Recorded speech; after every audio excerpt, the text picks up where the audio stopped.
PM किसान योजना को नहीं आसला बड़ खुशी खबर। अपेक्षार घटिला अंत यही तारीख में मिल पीएम किसान योजनार 22तम किस्ती 2000 टंका। तो देखो बहुत सारा चाषी भाई मान 22तम किस्ती मिल ना कारण से बैंक खाता आक्टिव ना आ बहुत सारा हिताधिकारी केवाईसी करना जो मैंने 2019 रु निज नाम जमी करते विथहेल्ड रखा फील्ड वेरिफिकेशन हम ता सहित बहुत सारा हिताधिकारी गोटे गोटे फैमिली दुई दुई जन किसान टंका हाथ दौले से विथहेल्ड रखा तेणु से 22तम किस्ती मिल ना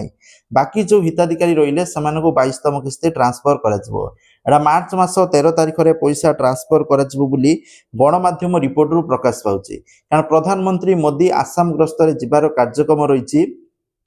तेणु सेठी जाकि भित्तिप्रस्तर स्थापना करेंगे विभिन्न कार्यक्रम उद्घाटन करेंगे तेणु यही अवसर में किसान चाषी भाई मानू पीएम किसान योजनार 22तम किस्ती ट्रांसफर होबार आशा कारण यार जो पीरियड रही मार्च रु एप्रिल भितर मिल पारे तेणु मार्च मास जेहेतु अधा अधी हो तेणु से समय मिलबार बहुत ही चांसेस रोचे तो ध्यान रखु ता पूर्व आपण मैंने निज बैंक खाता को आक्टिव करके रखु जब किसान योजना केवाईसी करना केवाईसी अपडेट करके रखि था ताकि चाषी भाई मान परामर्श दि जाऊँगी तो यही अपडेट चाषी भाई वीडियो शेयर करेंगे लाइक करेंगे जय जगन्नाथ।